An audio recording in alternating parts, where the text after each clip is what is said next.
But coming back to Donald Trump, shock and awe is trademark Trump style, and he's done it again. With one comment on Kashmir, Trump has shocked India. But look at his track record, and you'll know that facts are not the strong point of the American president. Trump has made a career out of making shocking and contradictory statements. Here is a record of his blunders.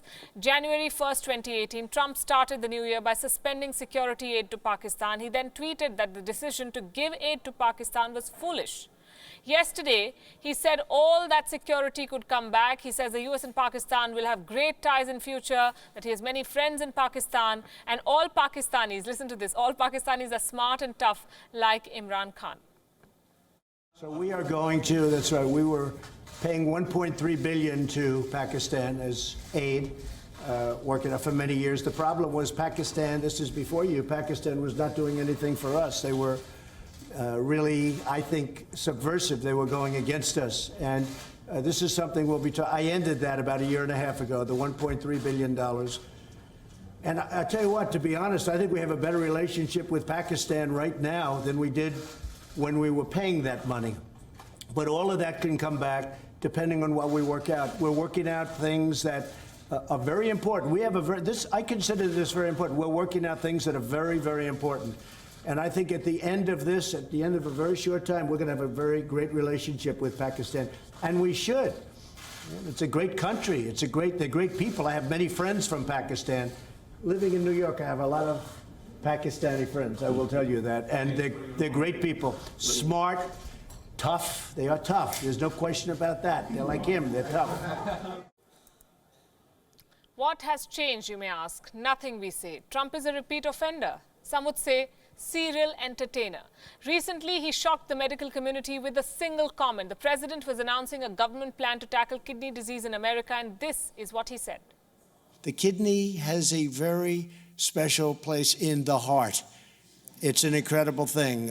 People that have to go, there's people that have loved ones that are working so hard to stay alive. They have to work so hard. If you're wondering why kidney has any place in the heart at all, stop being surprised. Trump is just being himself. If you think that Trump's comment is taken out of context, then think again. In the last few weeks, he called Prince Charles the Prince of Wales, W-H-A-L-E-S. He claimed that Moon was a part of Mars. Yes, he did really tweet that, and he tagged NASA to boot. A few months ago, Trump called Sundar Pichai the president of Google before referring to Tim Cook as Tim Apple. Last year, after the California wildfires, Trump suggested that the US suffered the damage because it did not rake the forest floor. 2 months earlier, during Hurricane Florence, Trump declared that the hurricane was tremendously big and tremendously wet. This is a tough hurricane, one of the wettest we've ever seen from the standpoint of water. Rarely have we had an experience like it, and it certainly is not good. But the people of North Carolina, South Carolina, Virginia, all of the areas affected, you've been incredible. Florence has been a nasty one, a big one, like that area certainly has never seen before. So the waters are still rising. Listen to your state and local authorities. Be patient, be alert, and God bless you. The US president also gives personal attention to foreign affairs. For instance, Trump says that he fell in love with you-know-who, Kim Jong-un. When I did it, and I was really being tough, and so was he, and we would go back and forth, and then we fell in love, okay? No, really. He wrote me beautiful letters, and they're great letters. We fell in love. But you know what? Now they'll say, Donald Trump said they fell in love. How horrible. How horrible is that? So unprecedented. And Trump doesn't know Putin. He barely knows Jeffrey Epstein. We believe that. Forget all of that. By his own admission, Trump is a very stable genius. And by the way, the POTUS thinks that only some Americans are extraordinary. And some of you are extraordinary. I can't say everybody. But no, but some of you are extraordinary. The crap you think of is unbelievable. Unbelievable.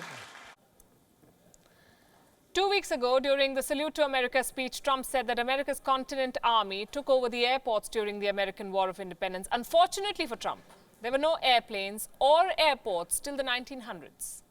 The Continental Army suffered a bitter winter of Valley Forge, found glory across the waters of the Delaware, and seized victory from Cornwallis of Yorktown. Our Army manned the airport. It ran the ramparts. It took over the airports. It did everything it had to do. And when he's caught red-handed, Trump knows who to blame. It's the teleprompter. We had a lot of rain. I stood in the rain. The teleprompter went out. So I had... Yeah, the teleprompter went out. It kept going on. And then at the end, it just went out. It went kaput. So I could have said, and actually right in the middle of that sentence, it went out. And that's not a good feeling when you're standing in front of millions of people on television. Now, if there's one thing this president hates, it's a question over his spellings. Donald Trump believes that he is a good speller, that's a word he's coined, and his social media is like an explosion. He also thinks that typos are because fingers are not as good as the brain. If I have a spelling deal, they will put it on. Donald Trump spelled the word "the" wrong, you know. He doesn't know how to spell "the." He spelled it T-H-I. You know, they couldn't care. Any kind of a punctuation mistake, they put it on. So I'm very, very careful. I'm actually a good speller. But everyone said the fingers aren't as good as the brain. And then Trump also calls out fake news. Every single day, he should check his own handle. It's the fountainhead of fake news. For Trump's remarkable standards, the U-turn on Pakistan and the bizarre offer to mediate on Kashmir are par for the course.